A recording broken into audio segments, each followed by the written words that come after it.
La noticia requiere profundidad. En Notimundo están los protagonistas de la noticia.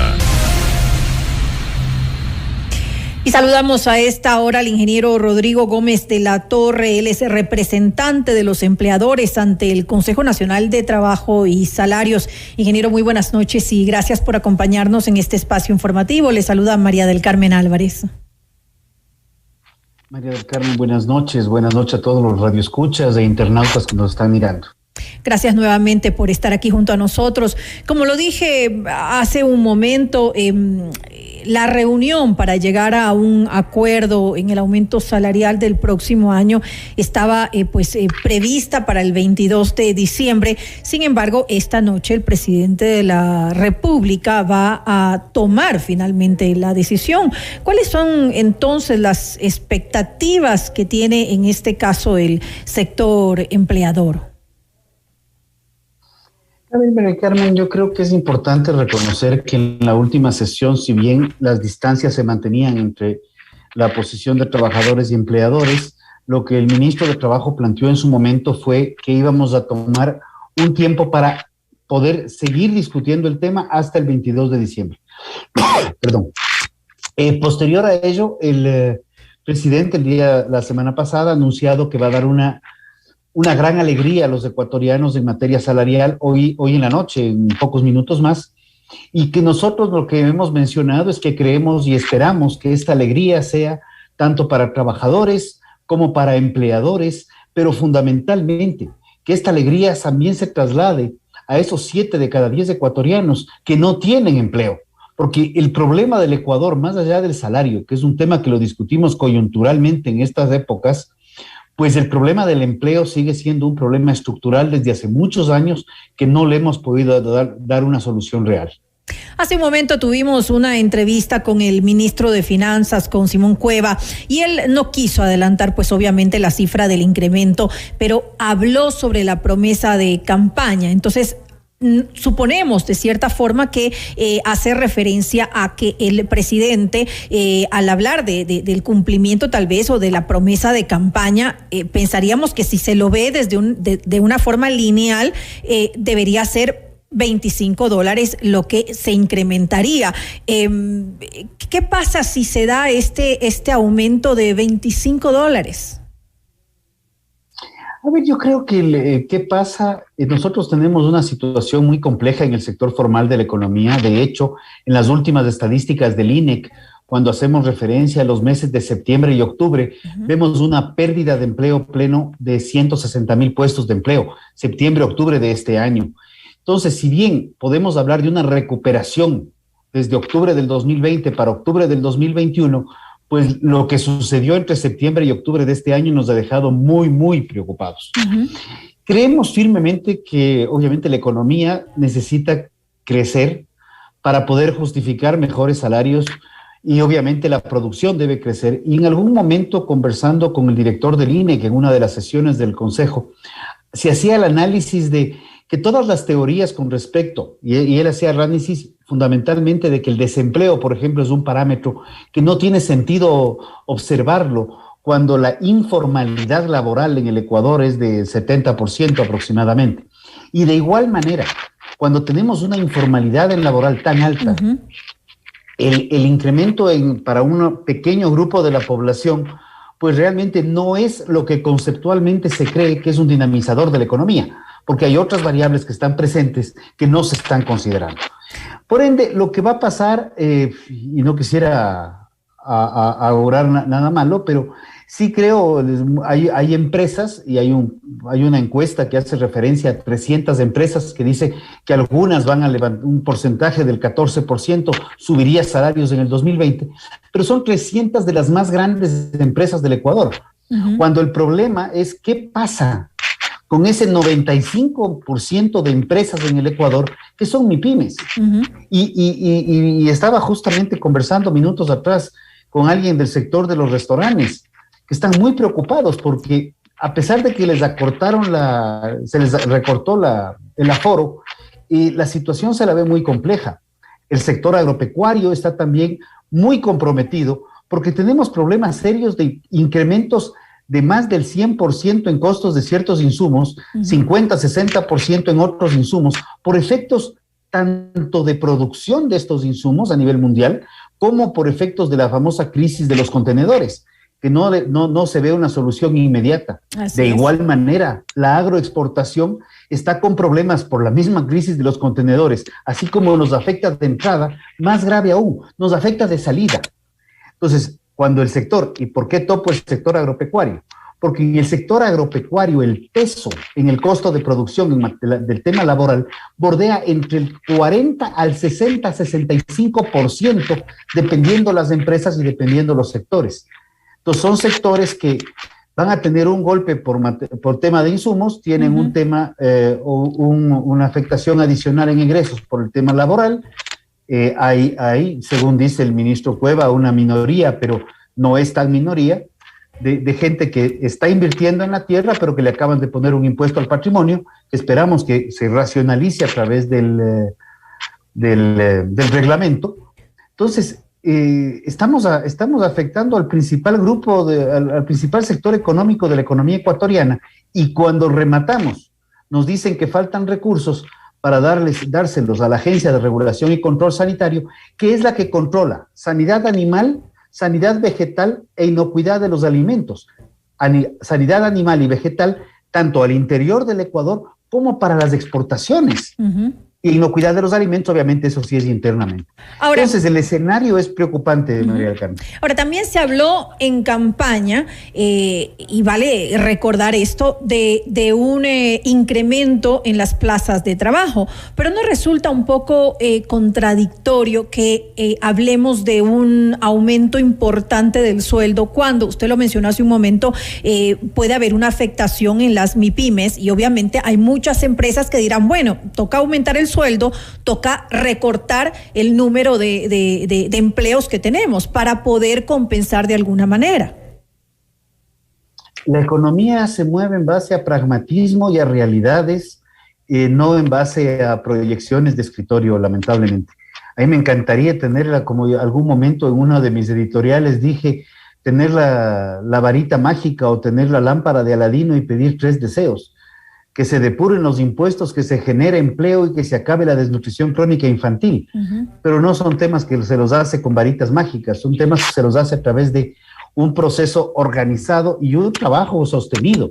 Entonces sí creo que va a haber un problema, y uno de los mayores temas aquí, si bien reconocemos y estamos conscientes del compromiso de campaña de segunda vuelta del presidente Lasso, con respecto al tema del aumento salarial, sí nos preocupa el mayor y principal de los problemas, que es lo que usted menciona, que es la generación de nuevas plazas de empleo, porque si esto vendría con la aprobación de una ley laboral más flexible, más acorde al siglo XXI, más acorde a las realidades que se están viviendo, pues probablemente estuviéramos hasta apoyando y empujando.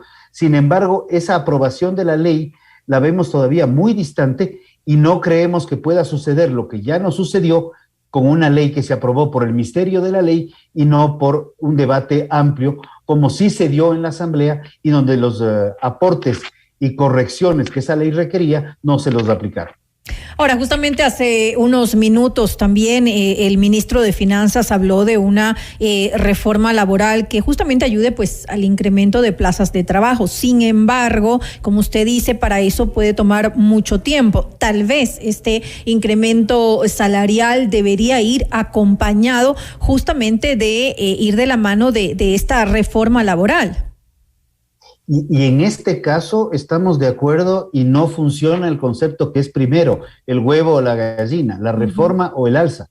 Debería haber sido primero la reforma aprobada para que el empresario, el emprendedor, el empleador, quien va a contratar, tenga certezas en base a qué contratan nuevas plazas de empleo y no como está en este momento viendo qué es lo que va a pasar, ya de acuerdo, no a sectores, sino a empresas, a emprendedores, a empleadores individuales que tienen que revisar sus flujos de caja para ver cómo ajustarse la decisión que el presidente adopte en próximos minutos. Estamos casi a 30 minutos de enterarnos cuál va a ser el anuncio. Y para que genere también confianza, me parece, porque obviamente los empleadores, el sector empresarial, tiene que saber qué puede prever para el próximo año, para el 2022. Ahora pareciera que es incierto lo que puede suceder. Eso genera desconfianza y obviamente también genera que las empresas no contraten a gente. Yo como le digo, no me quedo en la palabra empresas, porque ahora se les ve a veces chueco, como decimos criollamente, pero sea empleador, sea emprendedor, también, sea empresario, quien está contratando está poniendo también un patrimonio real y está poniendo en riesgo algunas cosas, porque si está contratando es porque requiere de apoyo en materia laboral. Por ende, esa contratación es la que nosotros vemos que puede estar un poco comprometida dependiendo cuáles sean los anuncios. Sí creemos que, como digo, una alza salarial debería estar acompañada de una reforma, y si podría dar 3 o 4 tips, creo que el tema del salario debería estar vinculado directamente a la producción y a la productividad. En el sector privado los salarios se pagan en función de producción y productividad, no en base a incrementos tributarios. El otro tema, las jornadas laborales. Las jornadas laborales planteadas en una ley del año 38 están completa y absolutamente caducas. Necesitamos sistemas mucho más flexibles donde reconozcamos las 40 horas semanales, que de por sí es muy por debajo de lo que estemos el promedio de la región, pero reconocemos ese derecho adquirido, pero tener unas jornadas más flexibles acorde a las realidades de cada una de las empresas. El tema de la jubilación patronal, que lo hemos conversado en varias ocasiones. Realmente, como está planteado, es insostenible, y de hecho es tan insostenible que solamente un 4 o 5% de los trabajadores llega a tenerlas. Y obviamente con un régimen laboral más flexible, donde ya se reconozca que la estabilidad laboral no se da por decreto, se da por eficiencia. Entonces, una contratación con una estabilidad indefinida, una contratación que se vuelve indefinida a los 90 días, con una estabilidad mínima de 3 años en caso de que el trabajador decida salirse o el emprendedor quiebre, es un absoluto sinsentido. Razón por la cual el Ecuador es uno de los países que menos empleo genera. Y si vemos desde el 2014 al 2019, y no le meto a la pandemia, habíamos perdido del 49.6% de empleo pleno, según cifras del INEC, al 38%, y ya se preveía una pérdida de 2 a 3% más. Por ende, la pandemia en el tema de empleo pleno, si aplicamos el 3%, solo afectó a un 5% del empleo. ¿Qué tan mal podemos haber estado que las cifras sean así? Y vemos que todavía no despega el empleo. Sin lugar a dudas, una reforma laboral se vuelve prioritaria en nuestro país para justamente poder conseguir esa generación de más plazas de trabajo. ¿Cuáles serían los sectores más afectados por un incremento importante en los salarios? Usted ya lo mencionó hace un momento, el sector agropecuario, pero ¿qué otros sectores? ¿El de la construcción también se vería afectado, por ejemplo? Los sectores más afectados siempre van a ser los sectores de mayor nivel de contratación de mano de obra no calificada. Agricultura, definitivamente, todo lo que es agricultura, ganadería, demás. El tema de la construcción, indiscutiblemente. El tema de los restaurantes, hoteles, si bien turismo. El sector todo lo que es turismo, y es uno de los sectores que el Ecuador le debería apostar con mayor fuerza. Pero sin embargo, como digo, el defecto de la variable Omicron hizo que los aforos que ya estaban por el 70 regresen al 50. Entonces es muy difícil decirle a un restaurante grande, mediano o pequeño, con el 50% de gente que ya estás apretado, ya viste cómo sobrellevar la pandemia, ya qué bueno que saliste adelante. Ahora decirle, bueno, y ahora tienes que subir $25 a los trabajadores con un detalle. No son $25, son $25 más todos los beneficios de ley. Por ende, el salario real de los ecuatorianos está sobre los $500. Y ahí también creo que es importante, y este es un mensaje para los trabajadores, muchas veces ciertos dirigentes. Ellos dicen que la canasta básica está en 715. Así es, la canasta básica, y le pongamos apellido, familiar. Y la canasta básica familiar se debe comparar con el ingreso familiar. Y en la misma encuesta del INEC, en la misma informe del INEC, que determina el 715 de la canasta básica familiar, determina que el ingreso familiar está en 745. Entonces está muy por sobre la canasta básica, que no es lo que teníamos años atrás, donde estábamos al revés. Más bien esas distorsiones se han ido corrigiendo, pero claro, eso afecta, eso beneficia o eso involucra a quienes tienen empleo. Es decir, que en estos momentos lo que esperamos es que haya una decisión en base a un tema político, más no técnico. La decisión del día de hoy va a ser una decisión política, porque si asumimos una decisión técnica, tendría que haber pasado por el Consejo Nacional del Trabajo o acogerse estrictamente a lo que determina el artículo 118 del Código, que dice que de no haber acuerdo a nivel del Consejo Nacional del Trabajo, se debe aplicar o se fijará el salario del año siguiente en base a la inflación proyectada. Inflación proyectada que, de acuerdo a los datos del Ministerio de Economía y Finanzas, es 1.28, que se entendería por sobre $400, $5 con algo más. Es decir, $5 debería ser y en estos momentos nos enfrentamos a que pueda ser $25, es decir, $20 más. O sea, yo le planteo a ustedes como FM Mundo, ¿por qué no contratan 5 personas más a partir de enero? Y me va a decir, es que la gente todavía no está pautando publicidad, es que las cosas todavía no terminan de reactivarse. Seguimos en crisis. Es que todavía no, o sea, lindo, no se contrata por decreto. Y la economía se mueve como un concierto. Son varios aspectos que están incluidos ahí adentro. Entonces van a haber bateristas, van a haber guitarristas, violinistas y diferentes instrumentos. Uno de esos instrumentos es en materia salarial, otro va a ser laboral, otro va a ser tributario, otro va a ser crediticio.